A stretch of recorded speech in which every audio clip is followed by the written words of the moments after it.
Gaji kecil bukan pembenar aksi korup.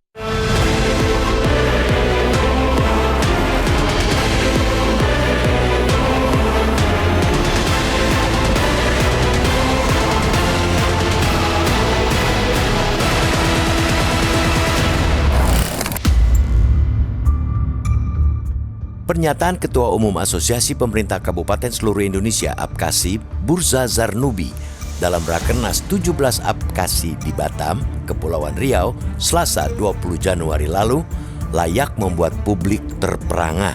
Di hadapan ratusan bupati, Burza melontarkan generalisasi yang mencederai akal sehat dan etika jabatan publik, seolah-olah semua kepala daerah pasti korup. Hanya berbeda nasib, ada yang tertangkap, ada yang belum. Pernyataan itu muncul sebagai respons atas operasi tangkap tangan OTT Komisi Pemberantasan Korupsi KPK terhadap Bupati Pati Sudewo dan Wali Kota Madiun Maidi. Alih-alih melakukan refleksi dan introspeksi, Ketua APKASI justru membangun narasi pembenaran. Menurutnya, gaji kepala daerah yang kecil sekitar 5,7 juta rupiah per bulan menjadi pemicu utama praktik korupsi.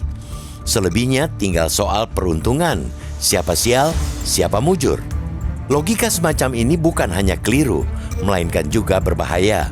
Publik tentu miris, bukan karena kecilnya gaji kepala daerah, melainkan karena adanya pejabat publik yang dengan enteng menormalkan korupsi.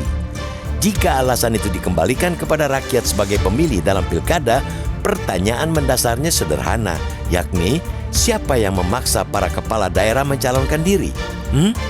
Faktanya, mereka maju atas kehendak sendiri, bahkan dengan ambisi besar. Mereka mendaftar, berkampanye, dan bertarung dalam kontestasi politik dengan penuh kesadaran bahwa jabatan kepala daerah bukanlah jalan pintas menuju kemakmuran pribadi. Jika sejak awal mengetahui gajinya kecil, mengapa tetap maju?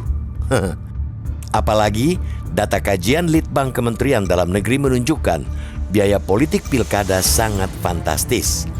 Untuk menjadi bupati atau wali kota, rata-rata biaya yang dikeluarkan mencapai 30 miliar rupiah. Sedangkan untuk gubernur bisa menembus 100 miliar rupiah. Angka yang jelas mustahil dijangkau masyarakat kebanyakan. Jika dihitung secara sederhana, gaji bupati 5,7 juta per bulan selama 5 tahun masa jabatan hanya menghasilkan sekitar 342 juta rupiah. Angka itu bahkan tak mendekati 1% dari modal politik yang dikeluarkan. Dari sudut pandang dagang, ini jelas merugi. Maka muncul godaan untuk mengembalikan modal dengan berbagai cara, termasuk yang melanggar hukum. Namun, kepala daerah bukan pedagang. Jabatan mereka adalah amanah publik yang terikat konstitusi dan sumpah jabatan. Mengelola daerah bukan transaksi bisnis, melainkan pengabdian. Tak mengherankan jika Kementerian Dalam Negeri mencatat sekitar 500 kepala daerah tersangkut kasus korupsi sejak pilkada langsung digelar pada 2005.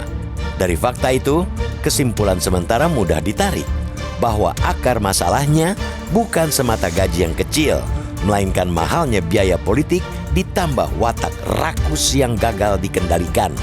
Karena itu, sulit diterima nalar publik ketika seorang pimpinan asosiasi kepala daerah justru membangun konstruksi pemikiran yang menormalisasi korupsi. Cara berpikir semacam ini tak boleh dibiarkan berkembang. KPK perlu bergerak cepat untuk mendalami pernyataan tersebut sebagai indikasi krisis integritas kepemimpinan. Jika dibiarkan, bukan tak mungkin rumah tahanan akan semakin penuh oleh kepala daerah yang merasa korupsi adalah konsekuensi wajar dari jabatan.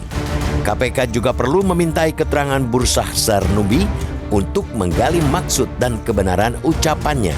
Masyarakat jelas tidak sudi dipimpin oleh mereka yang sejak awal menganggap korupsi sebagai keniscayaan.